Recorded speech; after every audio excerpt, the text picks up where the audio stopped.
राधे राधे मेरे प्यारे भाइयों बहनों माताओं, एक चैनल में आपका स्वागत है। बंधु आग में अपनी वीडियो में आपको बताने जा रही हूं जीती या अर्थात जीवित पुत्री का व्रत कब रखा जाएगा, पूजा विधि, शुभ मुहूर्त क्या होगी और पर्यटन का समय क्या होगा। बंधुओं, यदि आपने यूट्यूब चैनल संस्कार की बातें अब तक सबसे नहीं किया तो जरूर करें और पहले दबाना ना भूलें ताकि आपको हमारी आने वाली सभी वीडियो इसकी जानकारी सबसे पहले हो सके। बंधुओं, जीत या अर्थात जीवित पुत्री का व्रत इस साल 6 अक्टूबर को रखा जाएगा। बंधुओं, हिंदू पंचांग के अनुसार जीतिया अर्थात जीवित पुत्री का व्रत आश्विन मास के कृष्ण पक्ष की अष्टमी से नवमी तिथि तक रखा जाता है। इस व्रत में महिलाओं को एक दिन पहले से तामसिक भोजन जैसे कि प्याज, लहसुन, मांस आहार का सेवन नहीं करना होता। इसके साथ ही ब्रह्मचर्य का पालन करना बहुत जरूरी होता है। बंधुओं, जीवित पुत्री का व्रत महिलाएं 24 घंटे नीचल रहकर करती है। इस व्रत के पुण्य प्रताप से संतान की आयु लंबी होती है, संतान सौभाग्य को प्राप्त करती है। बंधु, जीत या व्रत का महत्व क्या है? धार्मिक मान्यताओं के अनुसार जीत या मृत तथा जीवित पुत्री का व्रत सुहागिन महिलाएं संतान प्राप्ति की कामना के लिए करती है।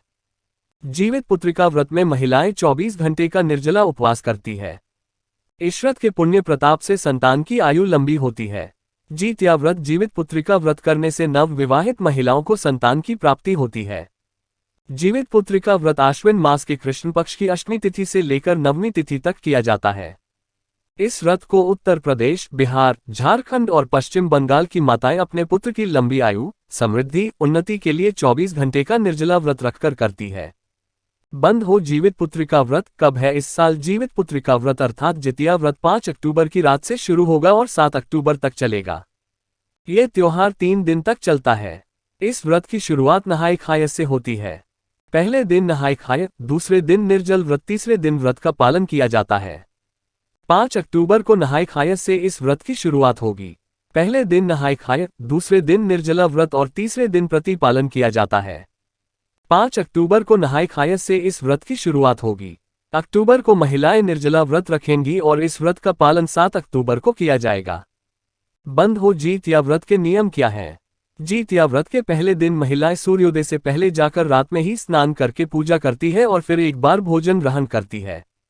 उसके बाद पूरा दिन निर्जल व्रत किया जाता है। इसके बाद दूसरे दिन सुबह सवेरे स्नान के बाद महिलाएं पूजा पाठ करती है, फिर पूरा दिन निर्जल व्रत रखती है। व्रत के तीसरे दिन व्रत का पालन करती है। बंधुओं, जीत लिया मृत का नहाय खाए कैसे करें? जीतिया अर्थात जीवित पुत्री का व्रत का नहाय खाए बिल्कुल छठ पर्व की तरह होता है। इस दिन महिलाएं सुबह सुबह उठकर गंगा स्नान करती हैं, पूजा करती है और यदि आपके पास गंगा जी नहीं है तो आप सामान्य जल में गंगा जल मिलाकर स्नान कर सकते हैं। नहाय खाए के दिन सिर्फ एक बार ही भोजन करना होता है।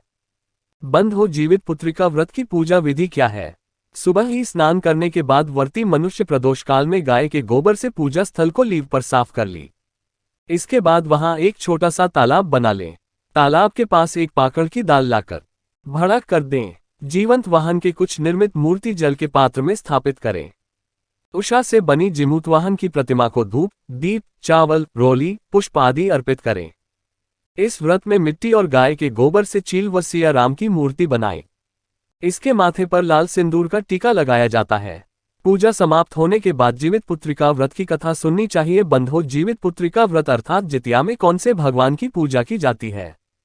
जीवित पुत्री का व्रत कथा जीती या व्रत में अन्न जल का त्याग कर माताएं संतान की दीर्घायु, आरोग्य और सुखमय जीवन की कामना के लिए व्रत रखती है।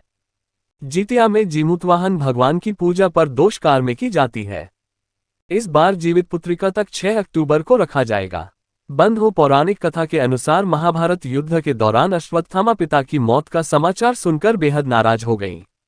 वे मन में बदले की भावना लेकर पांडवों के शिविर में पहुंच गई।